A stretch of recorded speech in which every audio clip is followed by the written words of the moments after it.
going on, everyone? Welcome back to the LFC Transfer Room YouTube channel. Not Twitter because we don't have a Twitter account right now, but it is coming back. We are joined for another debate room by the man, the myth, the legend, Mr. Daniel Izquierdo. How are you, Dan? You good? We're great. We're awesome. It's always a good time when we're on YouTube discussing football with you guys.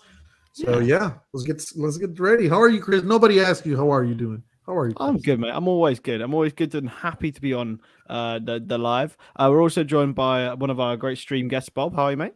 All good, thank you. All good. Oh, you all good? Yeah, I'm great, mate. And of course, the man in the corner, Mr. Jack. How are you, man? I had to change my mic. Can you guys hear me all right still? I can, man. All right. No, I'm doing good. Yeah, it's a lovely sunny afternoon where I'm from. So yeah, I mean, Kris, looks very sunny where you're from, based on the light in your background. It's sunny by the fact that I've got a massive beaming light on me. It's definitely not sunny outside. I'll tell you that right now. I have a beaming light back here as well. Yeah, you're lucky. You're a lucky man. I can't wait for the days that it's sunny at 9 p.m. in England. But yeah, we're going to be discussing Diogo Jota today, lads. But before we get deep into the fact that is he world class, which is the main question we want to be answering today, I'm just going to ask, guys. I mean, Bob, I'll go to you. The performance against Arsenal. I mean, 2 goals on one of the biggest stages, a cup semi-final. Just fantastic, wasn't he? Yeah, it was amazing. Considering we were missing the other 2 important players as well, for him to step up in that kind of situation. He's not been to. I'm not even sure if he was in the Wolves side that got to the FA Cup final, but forget about that. It's the first time he's played in the semi-final for us. Because the first game wasn't great at home, so that was a big game away to Arsenal. And yeah, the 2 goals, the way he took the 2 goals, just his all-round performance really, kind of put him. If it was ever in doubt about either him or Firmino situation, it's kind of put a nail in the coffin to that going forward. Now, nothing against Firmino, obviously, and what he's done for us. That's not to say we should sell him or anything, but Jota is now the number 9, really, that should be playing number 9 for us going forward. And let's not forget, Jack, that he played a big part in getting us to this further in this competition as well. When his performance coming on against Leicester, I mean, this campaign, I think he's even elevated above a level than he did last season. Yeah, and he's really interesting in that there's been this kind of ongoing development in football on, goals versus good performances, because obviously you can't judge every single player on the pitch based on goals and assists. And, if you have a guy who has a bad performance, scores a goal, how valuable is that? Well, you're scoring goals is how you win matches. Bruno Fernandes, Cristiano Ronaldo, those are a lot of Portuguese players, I guess. There's a lot of commonalities there. Jota has that in his locker, where he can, similar to Salah, even if he's not at his best, not at his peak, he still can figure out a way to pick up a moment and score a goal. It's such a unique quality that I think really is special for this team, because so much about it is almost making fluid movement, and as a team, it's great to have individual brilliance, individual goal moments that maybe come against run of play sometimes. He brings that, and it's a phenomenal quality to have. Good evening, Gary. Hope you're well, mate. Hope you're well. Hope you're going to be joining us for this entire discussion on Diogo Jota. I mean, Dan, you're a man who loves a transfer, and when we signed Diogo Jota, it wasn't the greatest reaction, I would say. I'd say it's very, very mixed from Liverpool fans. I'm sure that the vast majority of them will be eating their words right now, right? Absolutely, and I'm definitely one of those as well. But not because of the quality of the player, but because of the price tag. I mean, I'm not saying we overpaid for him, because we didn't.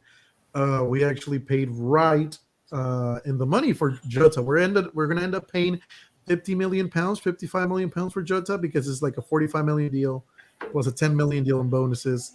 So if you think about it, that's very close to our highest signing ever, which is Virgil van Dijk. So when you make a signing like that from a mid-table club like Wolves for a player that wasn't even starting that much, because back then, they had Traore, Jimenez, and did they have Podenza as well? Yeah, like he was Neto, and he was interchanging back and forth. So there was just nothing else to say than why did we purchase a 50 million player that is not even one of the top players in the world? But at the end of the day, club and the recruitment team is always right, and look at him go. Yeah, 100%. And Jack, I mean, I remember distinctly Wolves fans saying that they fleeced Liverpool for Diogo. I mean, he's a man who scored. I think he was their top scorer in the Europa League in the last season he was at the club. But apart from that, he was probably fourth choice forward. It's credit to the scouting and recruitment team that we managed to get this deal over the line in the way that we did, especially last season when we definitely needed Diogo Jota. Yeah, and it's they have very good ways of scouting and using data to kind of pick up on players who use their minutes in very effective ways. And obviously, it was Nuno Espirito Santo, who was head coach for Wolves at that time, was not a big fan of him. He not a big, not I want to say not a big fan, but he preferred other players to Jota. It's hard to not be a fan of him, and so it really has just proven that I'm interested in how a lot of things are said throughout. But from you guys, I think that it's also proof from a bit on what Dan said is the individual development, but also the system that's been built, where you have great creative outlets in many positions across the squad, great movement, great pressing, just a great cohesive unit that a guy like Jota can come in and fits perfect as part of this machine. There was nothing out of place when he came in. It was a very seamless transition. I've always been of the opinion that we should have been doing what we did with him and Firmino a lot more. Because I think you said, Bob, that Firmino kind of has been phased out, and it's not a discredit to Firmino. It's just that Jota came in, pushed him, was better, and now both players I think are better off for it. And that's the thing we need to do more of. But it was done perfectly with Jota. Yeah, 100%. And Bob, I mean, last summer was dominated by the season, the signing of Thiago Alcantara. I mean, a lot of people sort of had Jota fading into the background almost in that. But I mean, it's got to be one of the most underrated pieces of business any club has done in recent years. Yeah, definitely. I was going to touch on that. I think what clouded it at the time is I think we signed them within 24 hours of each other. Yeah. And because everybody was waiting all summer for Thiago, everyone was just still like over the moon about Thiago. And then I think it was like the next day, it's like, oh, we signed Jota. Okay, fine, no worries. But Thiago's here. Do you know what I mean? It was one of them. So it was like, fair enough, he's coming. And then on the price as well, it's a bit like the deal we done with Hull when we got Robertson, but we sold them Kevin Stewart. So with Wolves, we sold them Keanu Hoover for 10 million. So you can count that off as well. Do you know what I mean? So really and truly, it was amazing business to get all that done in one window. And then he came in. We all just thought he's going to be rotating with the front three, and probably that was the initial plan, shall we say? Because obviously we just won the league with the front three that we had. But like Jack touched on, he's just obviously elevated himself now to a position where he should be starting in our team. Do you know what I mean? He's probably. I know we've got Salah and he scores all the goals, but generally when it comes to finishing, like I would put. I know it might sound controversial, but I'd put him above Salah when it comes to if the ball drops in the box with his head, right foot, left foot. Do you know what I mean? Like I said, Salah scores all the goals, but he's been here for longer. Most of our play goes towards him. Do you know what I mean? But with Jota, like I didn't even know you could head the ball not as much as he does. Do you know what I mean? Like, and Salah is not scoring headers. That doesn't make him rubbish. I'm just saying there's another angle to his game, considering how small he is, how many headers he gets for us. That kind of makes when it comes to a number 9, completes him a little bit. To be fair, so like yeah, with the Thiago thing when he came in, he kind of came under the radar kind of thing. So yeah. It's an interesting one that you mentioned there, Bob. Sorry to interrupt, Chris. Sorry, On man. Salah versus Jota.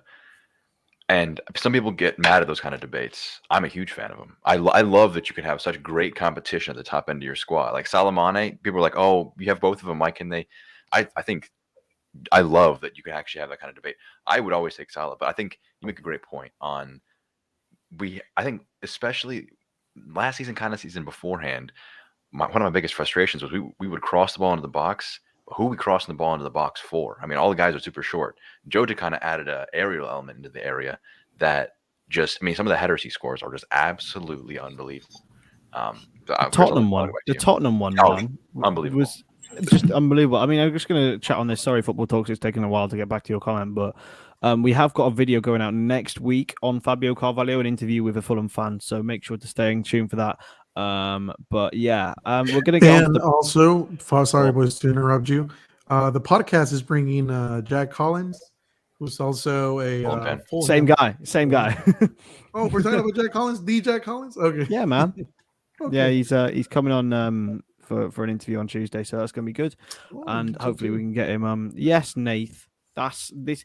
By the way, shout out, absolutely legendary shirt of this Liverpool kit. By the way, not I think it's 94, 95. Robbie Fowler scored away at Old Trafford in it. And I've got Robbie Fowler 23 on the back, but I can't be bothered to turn around right now. But yeah, it's an interesting one. I mean, going now on to you, Jack. I'm gonna go to this comment and just focus on the first touch of Diogo Jota, because a lot of people have picked the fault on him as his build-up play. Now, do you think that is a weakness that can hold him back from potentially being world class? Yes. I think that if you could combine I don't want to say movement, but the prowess in the 18-yard box of Jota, his finishing ability with either foot, with his head, with Firmino's all-round ability. I mean, you'd have probably the great Klopp would just like marry this man if he could find that, because that would just be the greatest amalgamation of forwards that he loves. He's got a lot of great things in his locker, but he's inconsistent. I don't think anyone's ever said, world class or no. I don't believe he's world class right now, and I think it actually entirely depends on your definition of world class. My definition of world class is top 2-3 players in your position in the world. So I would say that Liverpool have maybe 3 or 4 world class players in their squad right now. And I'd have to go through a much deeper look, but I think that it's when you look at other players around the world and what they have, what they can bring, Jota is just slightly lacking in those areas. And there were matches earlier this season, last season, to kind of hit on Tarek's comments, where when his first touch strayed towards the Andy Carroll end of that spectrum, then it was really I was screaming, "Bring on Firmino!" Because when he's at number 9 in this 4-3-3, and he wasn't at the normal level, his average level of build up play and hold up play, it was really tough to watch, because the front three were just really disjointed. There wasn't a great amount of balance. That's developed a lot this year. But again, it really depends on the dynamics of the forward line. If he's going to play through the middle, I think his hold-up play, his link-up play, and just his general first touch has to be a bit better before I can kind of leap to that world-class. I guess, giving him that. Yeah, I mean, Dann, talking on this, reminds you of Tim Cahill. I mean, the man could head a ball for a man his size. Is there any other players that sort of that you can think of that really can have that aerial prowess that are so small? Like Jota's 5'9", and he scores so many headers. It's hard. It's hard to think about someone that is so short and at the same time scores so many goals with his header. I mean, everything is just on those legs. His ability to jump so high and just reach the ball, I mean, it's just great. Just like you said, it's very hard for us to find a player in general, whether it's tall or small or short, that can score headers in the front line. Salah, Firmino, Mane, whether it's Origi, Minamino, none of our front forwards are able to score goals with their header with the head. So the moment that a player came in, I know you're not saying Origi's name after that Everton header. Come on. And I'd like to contradict that with, I think the closest player you get to Mane in terms of the headed, not to Mane, to Jota in the headed ability to height sort of graph is probably Mane, because Mane scored a lot of headers. If you want to go back a little bit, Kris, it's the man on the back of your shirt. Back in the day, he could use his head a lot, and he was kind of small, kind of similar-ish. And I also want to toss out Jota's 5'10", which is a decent height. But I think the biggest thing with his aerial ability is his timing. And the Tottenham one was perfect example of that, where the ball was at an awkward height, but he managed to kind of get the apex of his leap perfectly timed with when he was able to get it with his head. That's just instinct. That's not necessarily raw jumping ability or height.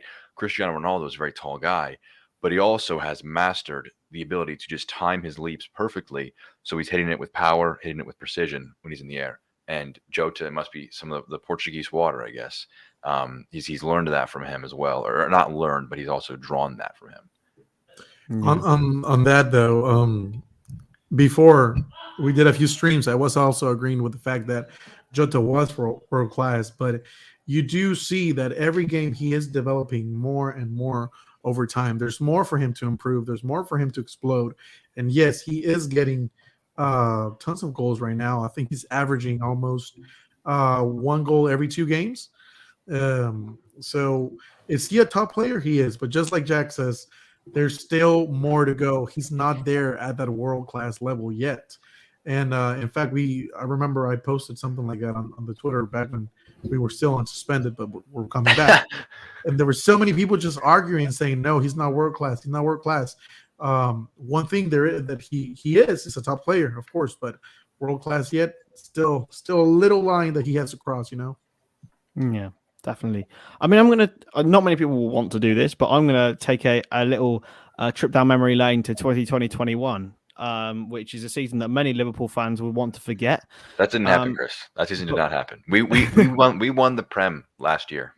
But Bob, I mean, if you look at the correlation of the season, Diogo Jota got injured in a game against Michelin in the latter stages of the year where Liverpool were top of the Premier League. And when Diogo Jota came back, which was against RB Leipzig, firstly, and then I think one of his first Premier League games was Arsenal, Liverpool went on an upward trajectory. Now, I'm going to pose a conceptual question here. Do Liverpool at least challenge for the Premier League if Diogo Jota does not get injured? I just think because of the issues at the back, it would have been difficult to challenge for the league and the lack of fans in the ground. Those two are key factors, I think, to kind of us challenging, to be fair. But like when he came back against Arsenal, which he scored a header again from a Trent delivery, he would have secured top 4 a lot calmer than the situation turned out to be. We needed a header from our goalie to ended up kind of getting that all right. So, I mean, but in the end, I think we would have secured it a lot more easier, shall I say, had we had him. Because fair enough, at the back we weren't the greatest, but the goals would have propelled us there. But with regards to him being world class, I still think he's got, like everybody said, a few levels to go up. I need to see him putting in either us one ahead or scoring a winner in the Champions League quarterfinal or semi-final. He's yet to do that. The other boys that we've had have done that. They've literally won the thing. No, so I'm not saying necessarily he's got to win us the thing, but he scored at Old Trafford, he's scoring at Arsenal. But like I said, in the big games, because if you speak to, I don't know, fans from somewhere else in Europe, they'll recognize him as a top player, like Dan said, but world class. They haven't really, if you say what was his highlights reel in the Champions League, bar Atalanta, there isn't many. Yeah. So we need him in there. If he starts doing the business there, then obviously his name gets elevated and he probably starts for Portugal anyway. But that's another thing. If you're world class for your national team, it's not a debate. You're not coming off on 60 like they do at the moment. It's kind of you're in and Bruno's coming off because he's just giving the ball away. Do you know what I mean? I wanna jump in, Chris, because you asked would we have won the title last year? We had Jota didn't get hurt. After the Fulham draw, we managed to go first after beating Spurs, which we then proceeded to follow it up with the loss to Southampton, the draws to West Brom and Newcastle, the loss to Burnley, the defeat to Brighton, the heavy defeat to City. That all happened, I think, in between Jota's injury. Maybe he came back slightly before then. I mean, no, Jota was injured between the Michelin game in December and Arsenal, and Leipzig, which was just before that. Yeah, so and you look at that. That was when you went from Liverpool top of the table to capitulate into 8th place. They were in 8th when he came back, and he was able to pull them. Do you remember when we were debating making a video on what the UEFA Conference League was? Oh my God, that was truly us being more down bad than we've ever been in our entire life. We were like, for our fans who may have to wonder if 7th place Liverpool will be in the Conference League, what is the Conference League? That would have been brutal. Look, we would have set more European history. Because I think is this the first year of the competition or the second year of the competition? First year this year. We would have been European history. First champions of the Europa Conference League. It would have been quite hard sell, that wouldn't it? Though? Yeah. I would hype that up so much. No one's done this but us. No one. I just like more European trophies than Man City, but yeah, luckily that didn't happen. I mean, Jota, as we've said, I mean, I don't know if anyone could do this for us, or if anyone would want to, but a league table in the Premier League with Liverpool with Diogo Jota and Liverpool without Diogo Jota. I mean, Dan, if you take a player out of the team and they capitulate as much as that, surely there's something in the way that they're saying that they are like a world-class footballer. Well, that is true. I mean, he does have a few characteristics to his game that makes this topic debatable. I mean, not only that, if you guys ever wonder and you guys ever have a chance, just go look at his heat map. His heat map is just a reflection of how much work this guy puts in. If you check, there's no other Liverpool player in our team that has been everywhere on that pitch. And Diogo Jota is the only one as a striker that's been everywhere. He's even doing the job, I would say, better than Roberto Firmino. The only thing that he's not doing well yet is getting assists. I think he just has one assist in the Premier League, maybe. And but they're just roles reversed. Firmino's the one that assists, Jota is the one that scores. But if he managed to add assists to his game, I will join you, Kris, and say yes, world class. But the fact that he just has one and he's had opportunities to make assists, then things would have changed and be different. Yeah. Yeah. On the assist thing, would it be because maybe he's just more of a natural number 9? I remember before we got him, the one criticism Firmino used to get a lot was if only he could just get the goals. So now we've got a guy that gets the goals. We're now saying if only he could get involved with the build-up of it. Exactly. More. Do you know what I mean? So, I mean, at the time, people were even calling for just get Harry Kane in if you can. This was 2-3 years ago. Do you know what I mean? Because he just get 20 goals. We needed someone that will get 20 goals as well as Salah. So now we've got one. He's on 14 this season. He's going to break the 20 mark. And now we're saying, well, if only he could get involved. I remember at the beginning of the season, a lot of people were saying, like everybody's been saying, he doesn't get involved in the build-up. But then you look at the score sheet, he's got one. So if he keeps getting one goal a game, that means we start on at least 1-0 up every game. That's without Salah scoring as well. By the way, I'm just gonna whack this over. Apologies, the overlay will leave, but this is Diogo Jota's heat map here. I mean, I never understand how to interpret absolutely those. Everywhere. Yeah, I never understand how to interpret those personally. It's always it's like an infection, like on a human body. But on Bob's point, where you want the assists and the goals. You want the goals and the assists. You can never get both. A guy imagine Karim Benzema, but like a few years back, so a bit more physical prime in Klopp's system. A guy with that movement, with that goal-scoring prowess, even a Harry Kane. Harry Kane. Again, same thing. Don't bow me with this shit, mate. Harry Kane as a false nine for Liverpool. Harry Kane is not good enough. I'm telling you this now. Kris, he got the most assists and the most goals last year. Yeah, mate. I'm telling you right now. It's an unpopular opinion, I know, but I don't think he's good enough. And he would not be good enough for Liverpool. That is a shout and a half. The guy. I don't think he's good enough at football specifically. So he's a good goal scorer. I'd have him, but yes, he might have got the most assists, but he has Son on the end of it. I don't think he would be good enough in a Liverpool system whatsoever. He slows play down. He's so annoying on the ball, man. I wish this was Tottenham transfer him so I could just abuse him. So Kris, so then Kane isn't world class in your book then? No way. Really? He's a world-class goal scorer. Here. That's another debate. Yes, please. Harry Kane is a world-class goal scorer. He is not a world-class footballer. Therefore, that's my opinion. Oh no, Kris. Ooh. Right, you watch him. You watch him, boys. You watch him for England even. He's a goal poacher. He's a goal scorer. He doesn't play well. But that's just like this.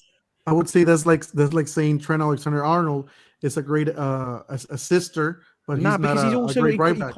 He passes the ball well. Like he pings the ball around. He plays so. He's beautiful. People are going to say Harry he's Kane just does not pass. passer, Harry Kane doesn't pass the eye test for me whatsoever. Oh, I don't know. Okay, let's stick to this topic. Come on. But I think it does raise an interesting question though, because if Kane, it's getting too specific on terms of players versus players in terms of the false nines. I think personally that a guy like Kane or Benzema, but just don't put them in the same sentence. Do not put them in the same sentence. In terms of nines who can drop deep and they're also great finishers, that's how I will compare them. I understand what you mean, Jack. I love Ox. I won't say I rate Ox as unbelievable, but I love him. That's why I spit his agenda. See, yeah. You So, know, Kris, I I hate mean, Kane. if you're saying about he's a great goal scorer, it's kind of interlinked with what we're talking about Jota, really, because we're saying. So, what's your opinion on? I know you're asking the question. What's your opinion on Jota? Is he world class? Not for me. Not for me whatsoever. I agree with Jack in terms of the definition of world class. Diogo Jota is currently in his best Premier League goal scoring season, and that's 10. That is not world class yet.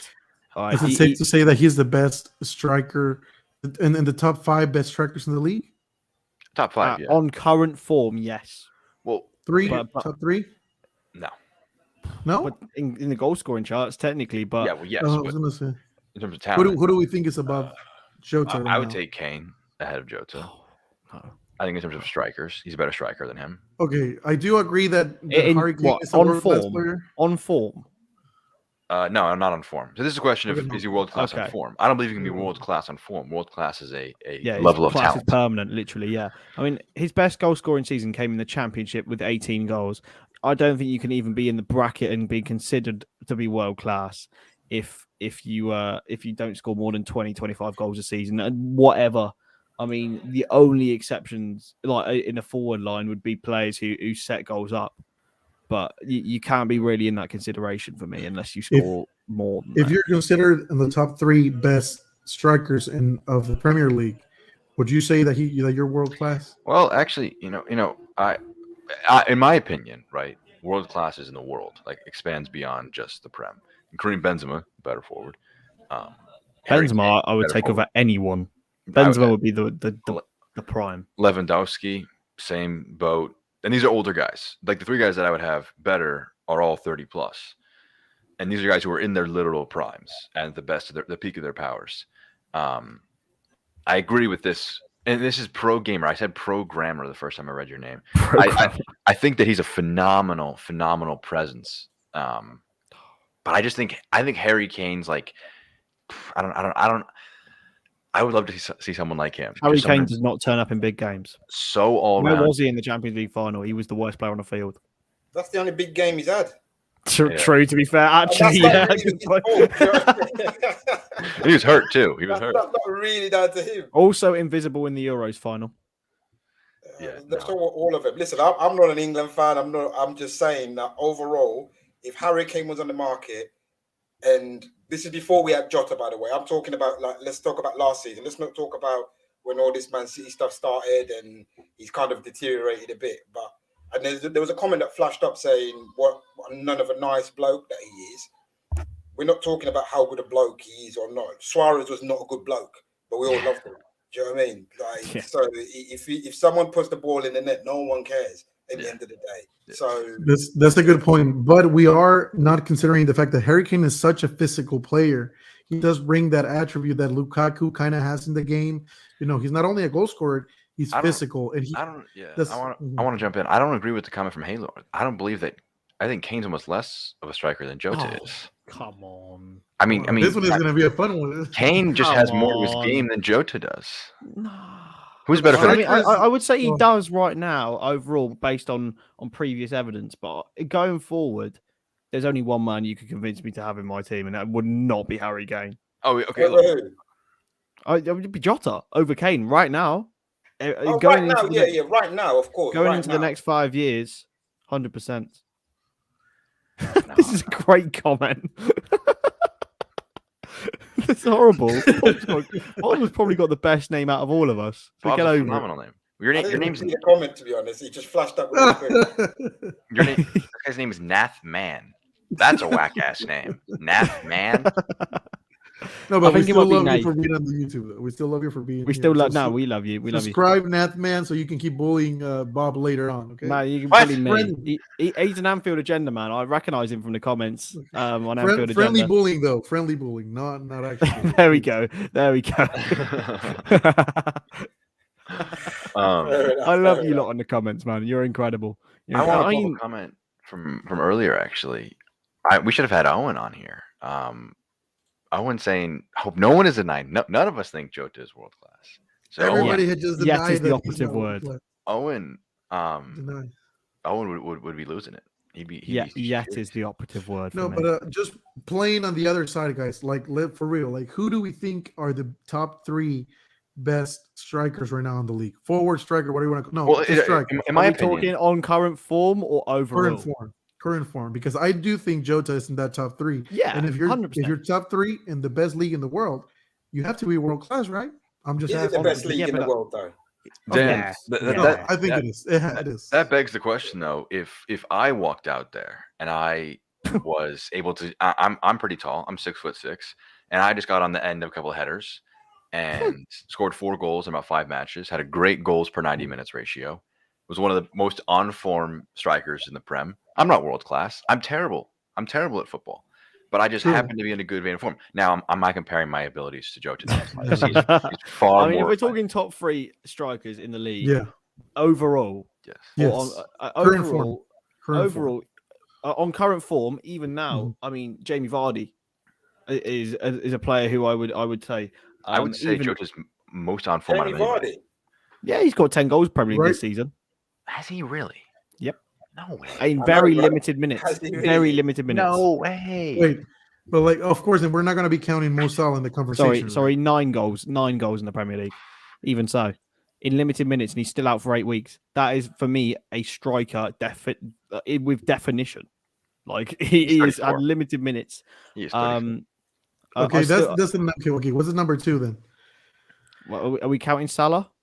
No, not so. So we want literal out and out forwards. But I think then this gets into a different debate, because how many out and out number 9s are there left in the world? They're dying. They're dying. it's the same thing as a number 10. They've realized we could have the creativity of a number 10 and the prowess of a number 9. Just stick them together. We could have the defensive abilities of a fullback and the creative abilities of a midfielder. Let's just put them both together. Like there are players. The world of an out and out number 9 is dying. Yeah, but Mo Salah is a winger, though. We do agree on that, and even if we see on the heat map, he only plays on that right side. But then I don't class him as a winger, man. He's not a winger. He's a forward. He's a Have forward. you guys a seen? different debate? Do you think he's right? Okay, I'm gonna pull this to you straight first for you, Dan. Is Diogo Jota better on the left or through the center?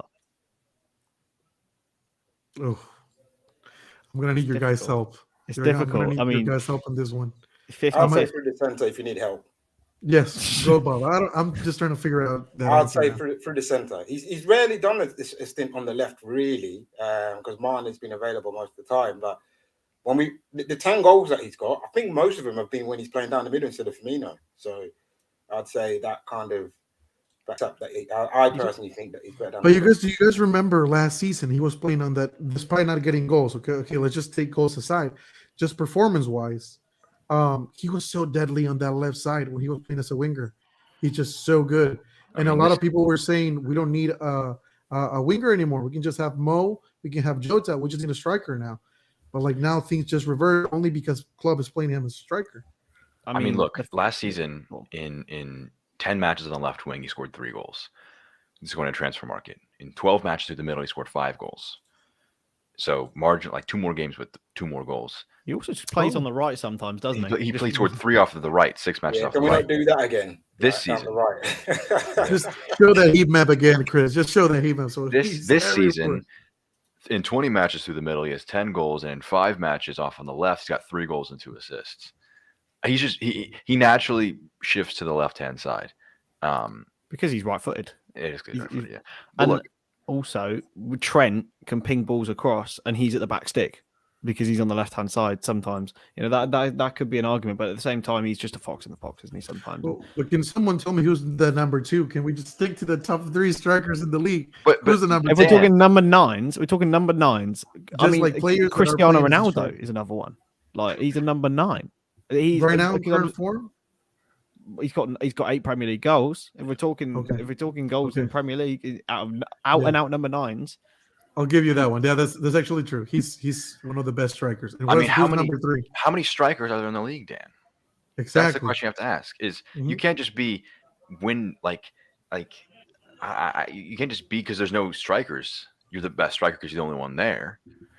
I think that you look at strikers, right? Lukaku, Vardy, Kane.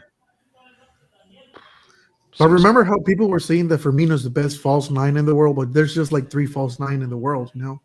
It's almost the same There's debate. lots nowadays. There's far more. There's loads more nowadays. I think Man But with the City, season, the world, the world of a striker is now dying. You look at the way Manchester City play. I'm pretty sure there was a comment up here saying how Man City play. They literally had Jack Grealish up front today. Yes, I know they drew the game, but they rotate from Foden, Grealish, Gabriel Jesus, who used to be a striker. He's now usually plays on the right. but is that playing with a false nine or just not having a striker to play as a nine? I don't even know if you can count it as a false nine, really. Like they don't even play a 10 up front, except it's not a 9. They don't function like a 9. It's so strange. Probably why they wanted Harry Kane so bad, because he'd have fitted in. Because he would drop deep. He would also be able to score some goals. I remember talking to Sam Lee ahead of the Man City match, and I asked him, would this team be better with a striker? And he said it wouldn't. It isn't a case of simply just adding a striker, because you have gotten all the chances and you're scoring the goals. But would a Erling Haaland put those chances away? Like, that's why people are so afraid of Erling Haaland joining Man City. I'm not afraid of Haaland joining Man City, because the amount of chances they create will not increase when Haaland joins. They will simply decrease, because he's a less creative player than others. And they are already scoring at a very high level. So if they're reducing the amount of chances, they're relying on Haaland to overperform the opportunities he's been afforded. Because this team creates an unreal amount of opportunities. The players that get them, though, like the Bernardo Silvas, the Jack Grealishes, the Kevin De Bruynes, the Riyad Mahrezes, are not consistent finishers. Raheem Sterling are not consistent finishers. Gabriel Jesus, they're not consistent. And versus Liverpool forwards are the top 3 players in the Premier League in terms of expected goals. Salah is first, Jota second, Mane is third, all with 10 plus expected goals. I'm looking at the matches in the Prem from this weekend, and United versus West Ham had Ronaldo and Antonio as forwards, as number 9s. They also had Cavani come off the bench. Greenwood, I think, is also a number 9. And it's just, I think for Jota, he's kind of he has his foot in 2 camps. He has the attributes to be one of the best 9s in the Prem, but he's in a team that won't really play him like that. So imagine him at the end of a 4-2-3-1, the front of a 4-2-3-1. Would he succeed? I'm interested. It's interesting, isn't it? It really is. But I think the role he's got now is the most you can get like a 9 in this Liverpool system. I mean, I don't know if you can you agree with that, Bob, but this Liverpool system wouldn't function the same with a traditional 9. I don't think.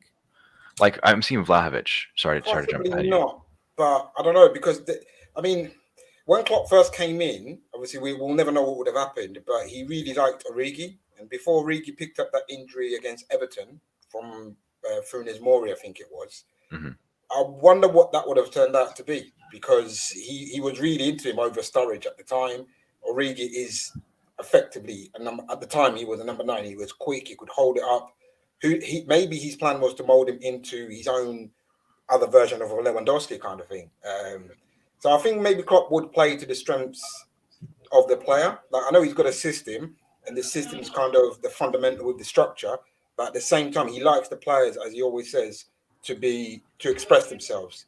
Do you know what I mean? So we kind of play to Salah's strengths, as well as playing to Trent's strengths, as well as playing to Mane's strengths as well.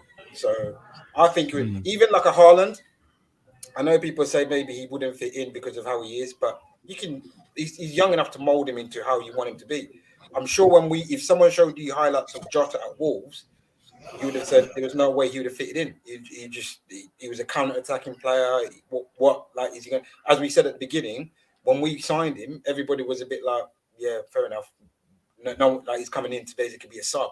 Do you know what I mean? Eventually, he got to grips with how we want him to play, and we adapted to him, and he adapted to us, and here we are today discussing whether he's world class or not.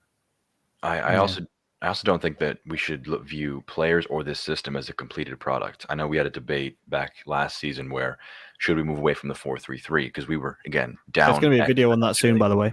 Down exponentially bad. You cannot view. I think Klopp has almost played a 4-2-4 very recently, with that right central midfielder, which has been Jordan Henderson, playing very advanced. And we've seen them play the 4-2-4 very often with the two forwards, center through the middle, and then the wingers out wide. So I think Jota is perfect for that because he's a very good blend of a lot of different things, but he has a lot of great attributes. I think, and Bobby making a great point, because I do often, and I'm very victim to this, where I just say, Erling Haaland, Dusan Vlahovic, I had seen Vlahovic in the comments. There's these tall forwards who like to be in and around the penalty area. Can they drop deep? Can they link up play? Can they press very well? If I don't see that in their current game, I almost cast them aside. I mean, I would not cast Erling Haaland aside. Let's make that very clear. I think he could be a very good player. But it's interesting. Like Anthony, I agree with Anthony there. Lukaku wouldn't work, but I think also it's because Lukaku is just seems like he's overweight. Like he just does not. Nah, But that's but the Chelsea. That's the Chelsea Lukaku. If you saw Lukaku at Inter, he was quick. He was fast. He was everywhere. Man United finished that man in the Premier League. There's some form of mental block there, I think. Nah, I'm with Dan. They don't play to his strengths, man. Do you know what I mean? They, in the Premier League, they want to use Lukaku as a target man to hold up the ball. Whereas in Italy, they were playing it for him to run onto the ball, whereas Lautaro Martinez was the one dropping in to put it You in. would think that at the Inter side, Lautaro Martinez was the guy that ran and stuff, but no, Lukaku was that guy just speeding up and down. It was crazy. And I was so fascinated by this. By the time that he came to Chelsea, I mean, they turned him into a different player. That's just not the guy that was in Italy. And it's like the game last week when they were playing Man City. The amount of times Lukaku was off the shoulder, waiting for someone to slide him in, and they weren't doing it. But then they were happy for him.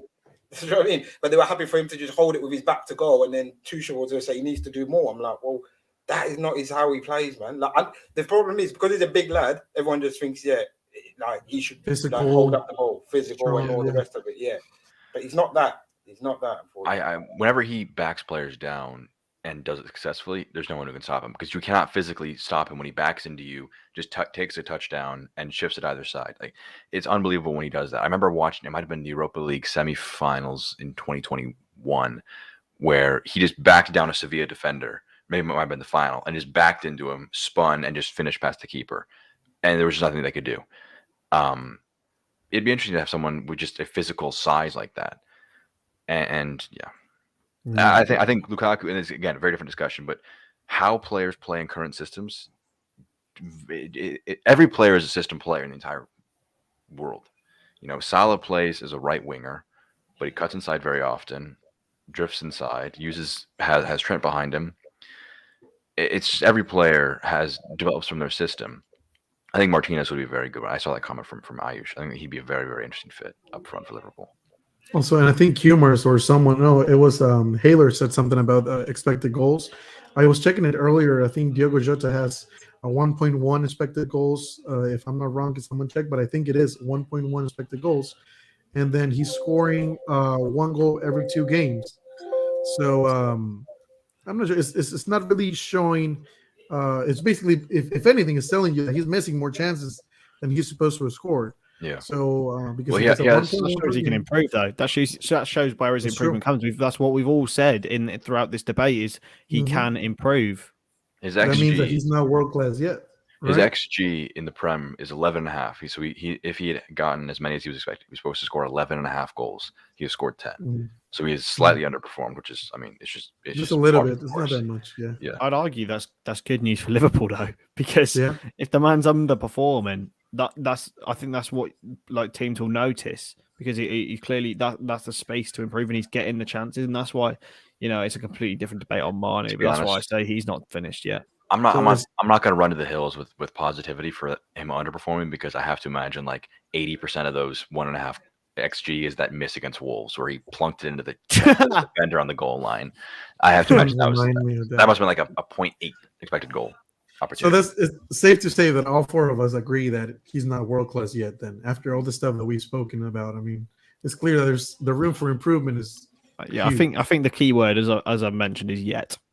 Yes, we can all say yet, definitely. Yeah, but I mean, the thing is, you can't have a side that has 11 world-class players. I don't think that would function. The only one I can even remotely compare is Barcelona in their prime, and that probably is a world-class 11. But even then, there's there's debates all over the squad. But if you have a world class 11, then you've broken football. How effectively. many teams have done that in the last 20 years? You know, and beyond. Like Barcelona are probably the only side, which maybe Madrid in their apex when they had Bale, Benzema, Ronaldo in the midfield, and they had some great defenders. That Liverpool side that won the Champions League. I mean, there's a lot of people that are going to debate, but I mean, we had a full 11 of world-class players. Jordan Henderson at the time was world-class, depending of how you see it. He was one of the best midfielders at the time. He was keeping that stability in that midfield. When he left, Liverpool were losing more games without him than with him. Right? I love Jordan Henderson. I love him, right? But I ain't gonna go. I ain't gonna, even at the time, he's great and he did his job brilliantly, but world class would be a bit of a stretch. I think the same could be said about Wijnaldum. I think the same could probably be said about Matip. I think potentially the same about Joe Gomez Robertson at that time. Yeah, but he was in good form. But as the saying goes, form is temporary, class is permanent, and I think being world class means it's permanent, or at least for a sustained period of time. But yeah, well, I think we'll all unite and agree that the Jota is not world class, but I think the word is yet, and the fact is we still love him. That's the level. Yeah, I typed something up on the bottom. That is the side that won the Champions League. If I'm mistaken, I'd even say Firmino wasn't world class. No, how many players there are at world the time? How many players there are world class? Top 3 in the world. Allison, yes. Trent, yes. Van Dijk, yes. Trent, just about. Virgil, at the time, yes. Gomez or no? At the time, Virgil, nowhere near. At the time, Robbo, maybe. Fabinho, yes.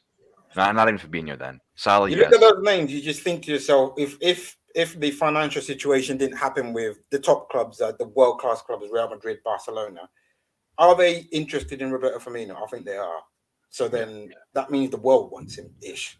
He's not world class at the moment. I don't think. Not in 18-19 he wasn't. 20. Oh, Firmino in 17-18 he was. Yeah. You're right. The season that Firmino got so many goals and assists was the season before that.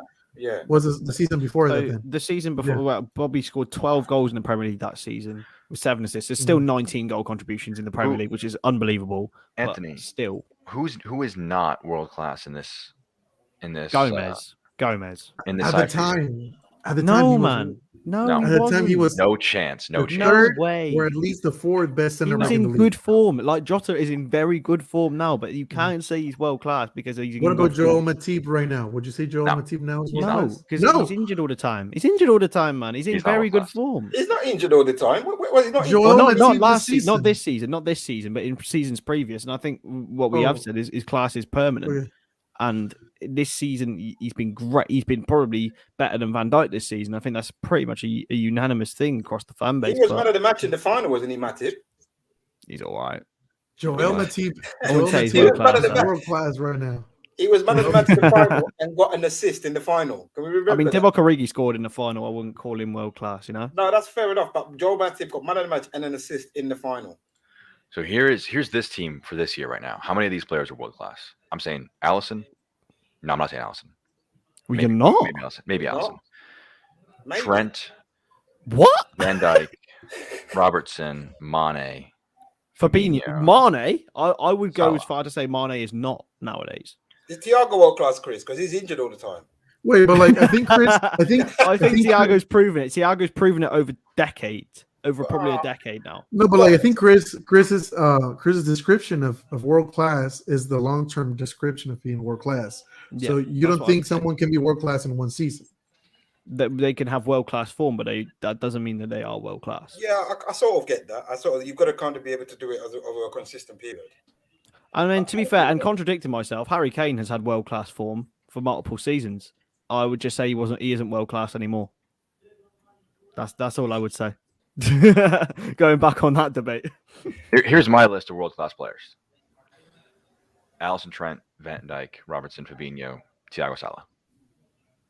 Which of that side, and this is a bigger debate entirely, this team needs to win at least 2 trophies this year or it's a failure.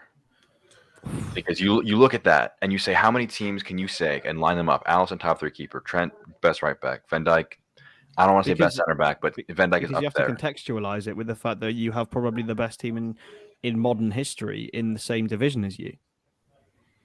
Still a failure. I mean, failure is a bit strong. You can't. I would say I would say underachievement, but I'd almost say overachievement with the investment that we've had. I wouldn't even say underachievement. Like, it's a kind of a failure. I mean, so what? If we finish second, we all might as well just pack up and go on. I think if when we look back on this, did I not? Oh, I did. Sorry. If we look back on this and this side, and we will look at those, it's the classic. Like, you just post a picture. Excuse me. You post a picture of the team lineup, the Barcelona team lineup, the Brazilian team lineup from the early 2000s, and you just say, you just look at that, and you don't even have to see them play the game. You just know that you were beaten before they were even there. And you look at this team, and when 10 years from now, when all these players are retired, maybe 20 years, because Trent will still be kicking it then, and we look at this team, and you say, wow, they had a young Trent. They had Alisson at the peak of his powers. They had Van Dijk, who had been just 2 years prior runner-up in the Ballon d'Or. You have Salah, who's one of the top 3 players in the world, according to the best awards. You have all these other great players around him, and you did not win at least Champions League, at least more than one Prem. Because I don't see, look. What I would say is, you're saying if we don't do it this season, what I would say, Jack, is I kind of agree with you. If we don't do it in the time where Klopp's been here, by the time he leaves, from this team he's built to the time he leaves, I wouldn't necessarily say it's a failure, by the way. I would say what Kris is saying, it's a bit of an underachievement in the fact that it should have done more. Yeah, but I agree. Just like that England side that had Frank Lampard on midfield with Gerrard. They didn't even get anything. But even then, they got nothing. Yeah. They had great individuals. Did they play well together? No. This team plays great together. But they but then have you seen what they're coming up against? They're coming up against the team that is probably, and in fact, I'll go out on a limb, the best league side we have seen in Premier League time is this Manchester City team. Because over 4 out of 5 seasons, even 5 out of 5 seasons, they've got 80 plus points, and now they're making 90 plus points of regularity. This is unbelievable what we're seeing. And yes, we shouldn't use it as an excuse for, say, a failure, for example. But this team is this Manchester City team is more than any other team has ever had to fight, in my opinion. Mm-hmm. Or it's just like saying that PSG side, a bunch of world-class players or just top players, whichever way you want to look at it, and still not winning a Champions League. Or the City side itself.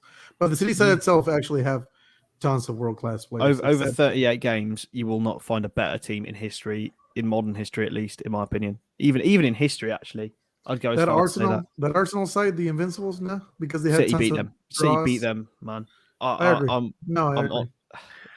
Back then, I don't think there's no teams as good as City and Arsenal. The Invincibles Arsenals did drew a lot of games back then. How many of these players are world class? It's not the players though, Jack. That's the difference.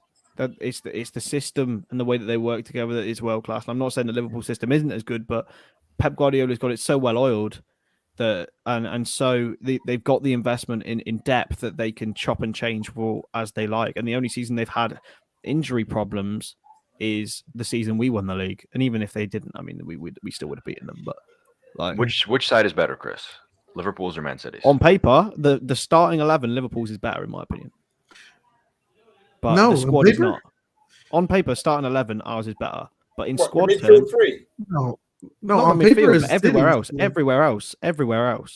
And I mean, look, Man City's squad, and you know what's crazy? No one understands this, is less deep than Liverpool's. Liverpool have a deeper squad than Manchester City's. It's the fact of the matter is, it's just because we did not decide to replace Divock Origi and Takumi Minamino and not have James Milner being playing as much as he is, does not mean that, this is not a underperforming side. They have they have invested money, Manchester City have, because they have a manager they believe in. We have a manager we can fully believe in, and we have not invested that money. And I may not point the finger at Klopp and say, Klopp, you were a failure, because he wasn't a failure. Klopp has taken this club from where it was, which was not mid-table mediocrity, but he has dragged them up into being, again, where they are supposed to be, amongst some of the best sides in the world, and being one of the apexes of world football. So I just think that this team, it's in their hands. I don't even agree that with Ayush that they have 15 to 16 world-class players. They just have a lot of elite players and a few world-class players. Liverpool are 2 elite players away from being able to compete right there. They also won 12 games in a row before that, but it's Anyway, we're gonna end the stream here. It's been a really, really good debate room. One of the best ones so far, I believe. But thank you so much. Can you think those guys? I mean, the ones that have been here for a whole hour with us already, Aish or Aish, I don't know how to say the name. Haler. Yeah, shout out to you, man. Nathman, who was bullying Bob, but in a friendly way. We love Bob. Bob's a go. We love you guys. Gary as well. Shout out to you, mate. Shout out to everyone who's contributed to the stream. Make sure you're subscribed to the channel as well. We're going places and we're bringing you daily content. We've also got interviews with Jose, Enrique, and Jeremy coming up on the channel. So why wouldn't you go and want to check those out, as well as a interview with Jack Collins on Fabio Carvalho, who could potentially be the next Liverpool player. We will catch you in the next debate room. And from myself, from Dan, from Bob, and from Jack, you'll never walk alone.